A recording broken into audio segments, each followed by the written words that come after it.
The most important thing in boating is not what you'd expect.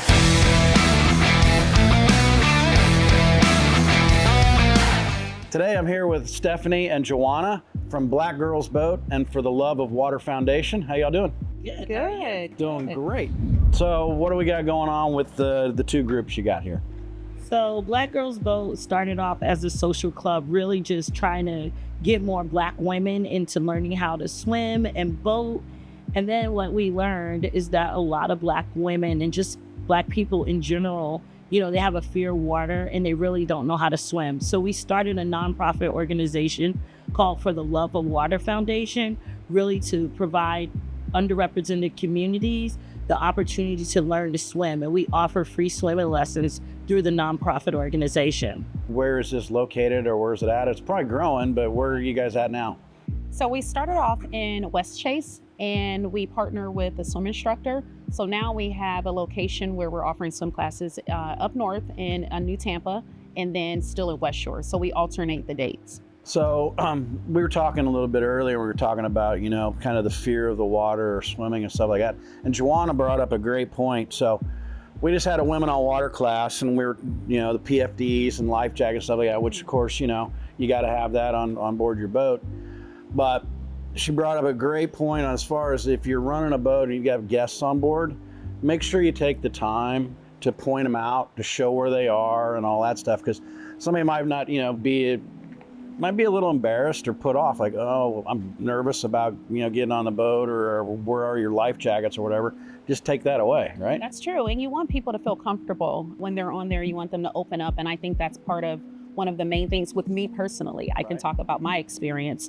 Before I learned to swim, I would go on boats, but the first thing I would say is, where's the life? I was never embarrassed. I didn't care. I didn't know how to swim. Right. But yes, I always ask, where are they? Very good. And even though I'm a very, very good swimmer, I'm actually certified scuba diver. But I would say I still wear my life jacket when I'm boating, just because of the safety behind it, and anything can happen. And especially if I'm driving the boat as a captain, I want to make sure that I have my life jacket on just in case anything happens, right? And also having that kill switch. So speaking of the kill switch, we were just out on a Boston Whaler 28 outrage running around. We just finished up a women on water class here today, and I demonstrated the kill switch. So if you probably know how it works, but maybe you don't. And federal laws on vessels 25 foot and under, you're actually required to have the kill switch attached. But it's just a cord. You pull it out. If you were to get ejected out of your seat, move away from the helm, whatever, it's going to kill the engines. Easy to restart. You can hook it back up.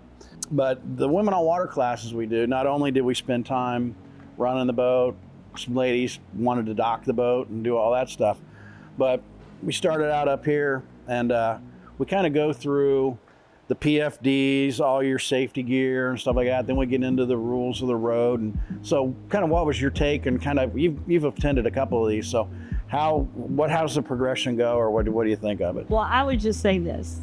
If you're a woman and you're learning to boat for the very first time, you need to come to Wow, Women on the Water by MarineMax. And actually today, I'm in Clearwater, but I realized it's nationwide. So check the MarineMax website and attend any of the WOW classes, which means Women on the Water. You may not get a great captain like Captain Keith, but guess what? You're gonna get educated.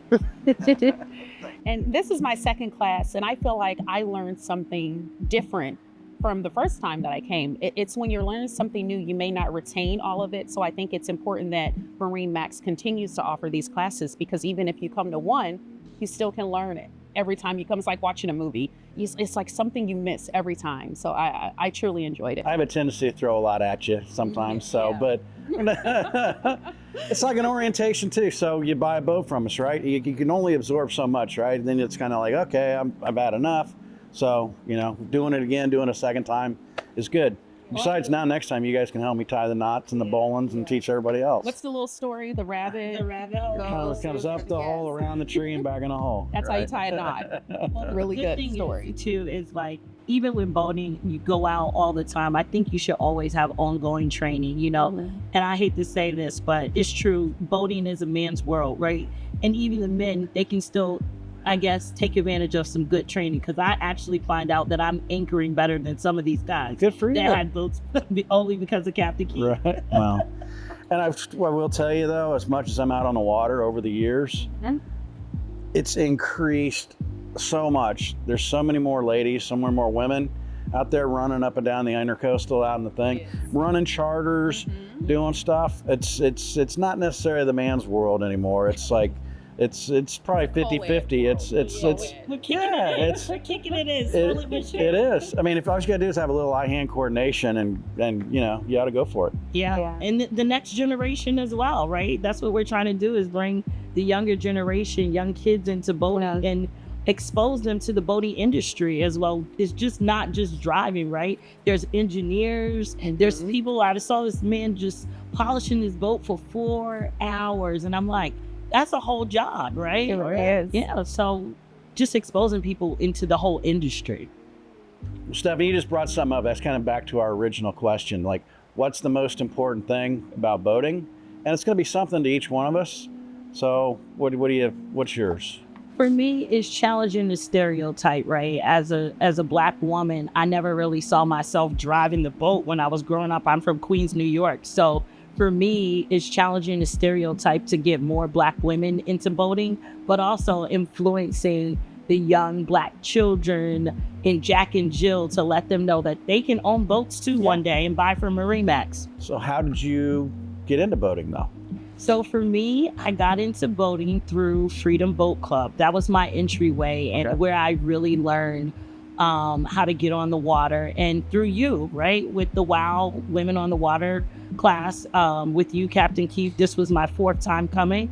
So continuing to be confident on the water is important, but my entryway was through Freedom Boat Club. What do you think? What's the most important thing?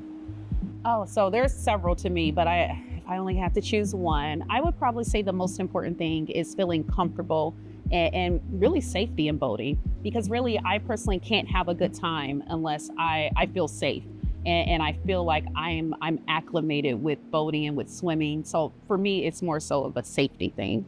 And I remember my first exposure to boating was just being invited to a yacht party, really. Yeah. And I was like, oh yeah, I want to go to that. And I had never been, and I was like, I knew what a yacht was, but I had never been on one. And that was my first experience. But in terms of actually boating and being at the helm, I really got introduced to it by Stefanie. She reached out to me, we connected, the proverbial social media, she slid in my DMs. And that's how it happened. And we've been boating ever since. Well, tell you what, if either one of these two ladies end up on your boat after what I just saw today, they're good to go. You're in good hands, man. They did really, really well out there. Thank you. So what does it mean to you? I think it's kids too. I mean, when I was a little kid, my granddad was a doctor and he had Wednesday afternoons off. And I can remember, man, that was the highlight of my day, and go in a little rowboat and go catch a bluegill, and took me fishing. And we moved down here to Florida. My uncle owned a dive shop. So the whole thing was just a whole progression, but everything was just, it's all based on being on the water. So, my grandkids and all that stuff now, I try to instill all that into them too, get them going, get them out there, let them grab the wheel and drive. I think insurance should cover boating. I feel like it's like a mental thing. It's like a retreat. You feel so relaxed, and I think it helps rejuvenate you when you're boating as well. Your blood pressure drops. You get out there, it's just, you watch the sunrise, or if you're way offshore and you got no lights of land or anything around, and you watch the stars and just, a sunrise, a sunset. It's incredible. It really does. Mental health. Yep. So, most important thing in boating. So, each one of us, it's something a little bit different, but there's still a common core, a common thread there. So, what is it to you guys? What's important to you? What's the most important thing in boating? Stefanie, Juawana, thank you so much for being here. And we will see you guys out on the water. All right, then we gotta do the cameo, Black Girls Boat.